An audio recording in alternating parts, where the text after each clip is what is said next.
అదే RTV app వార్తల్ని క్షణాల్లో చదివే అవకాశం ఉంటుంది. ఒక న్యూస్ పేపర్, ఒక టెలివిజన్ ఛానల్ మీ చేతుల్లో ఎప్పుడూ ఉంటాయి. భారత స్వాతంత్ర సంగ్రామ చరిత్రలో ఇది ఎంతో విశిష్టమైనది.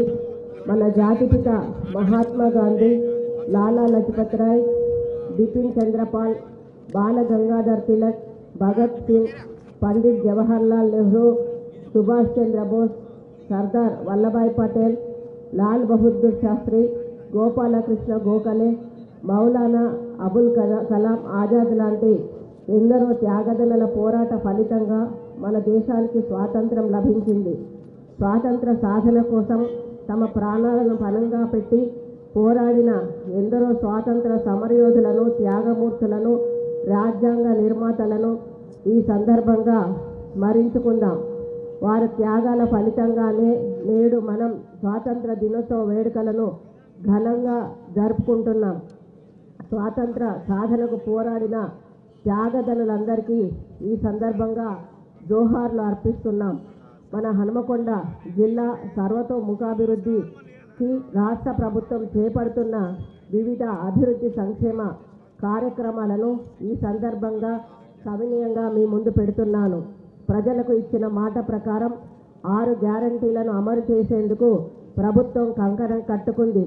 నేటి ప్రభుత్వం అభివృద్ధి సంక్షేమం పథకాలపై ప్రత్యేక దృష్టి సారించింది. ప్రభుత్వ అధికారులను రాష్ట్రంలోని ప్రతి పల్లెకు, ప్రతి బస్తీకి పంపించి గ్రామ సభలు నిర్వహించి సంక్షేమ పథకాలను అర్హులైన వారందరూ దరఖాస్తులు చేసుకోవాలని ప్రజల నుంచి ఆర్జీలను స్వీకరించింది. అభయస్థం 6 గ్యారంటీ పథకాలలో అమలులో భాగంగా 28 డిసెంబర్ 2023 నుండి 6 జనవరి 2024 వరకు జిల్లాలోని అన్ని గ్రామాలు, మున్సిపల్ వార్డులలో నిర్వహించిన ప్రజాపాలన కార్యక్రమం ద్వారా 6 పథకాలతో పాటు ఇతర దరఖాస్తులను కూడా స్వీకరించడం జరిగింది. ప్రజాపాలన కార్యక్రమం ద్వారా జిల్లాలో అర్హులైన వారి నుంచి స్వీకరించిన దరఖాస్తులను ఎటువంటి పొరపాట్లకు ఆస్కారం లేకుండా ఆన్లైన్లో నమోదు చేసే ప్రక్రియను కూడా విజయవంతంగా చేపట్టడం జరిగింది. కలెక్టరేట్ కార్యాలయంలో పాటు మండల కేంద్రాలలో ప్రజాపాలన సహాయక కేంద్రాలను ఏర్పాటు చేయడం జరిగింది. అధికారంలోకి వచ్చిన వెంటనే ప్రజల ఆరోగ్య సేవలకు ప్రభుత్వం అత్యంత ప్రాధాన్యత ఇచ్చింది.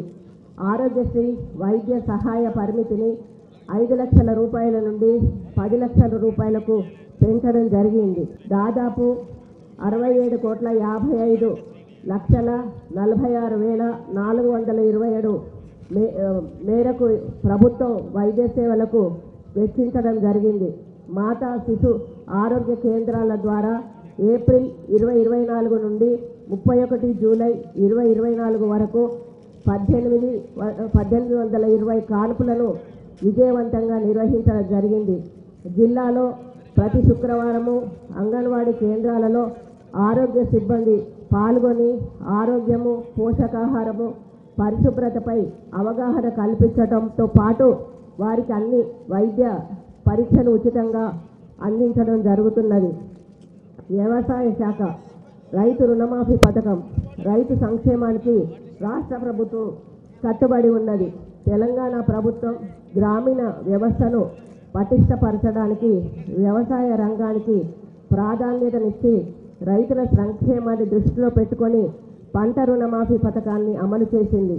12 డిసెంబర్ 2018 నుండి మంజూరైన మరియు రెన్యువల్ అయిన పంట రుణాలకు సంబంధించి 9 డిసెంబర్ 2023 నాటికి ఉన్న బకాయిలను మాఫీ చేయడం జరుగుతున్నది. దేశంలో ఏ రాష్ట్రంలో అమలు చేయని విధంగా రైతాంగం సంక్షేమమే ధ్యేయంగా 2 లక్షల రూపాయల రుణమాఫీ పథకం అమలు చేయడం జరుగుతున్నదని ఈ సందర్భంగా తెలియజేస్తా ఉన్నాను. ఈ పథకంలో భాగంగా ఇప్పటి వరకు 37,209 మంది రైతులకు గాను 250.18 కోట్ల రూపాయలను రైతు ఖాతాల్లో జమ చేయడం జరిగింది. మొదటి దశ 1 లక్ష రూపాయల లోపు రుణమాఫీ కింద 25,391 మంది రైతులకు మరి రూపాయలు 141.95 కోట్ల రూపాయలను రుణమాఫీ చేయడం జరిగింది.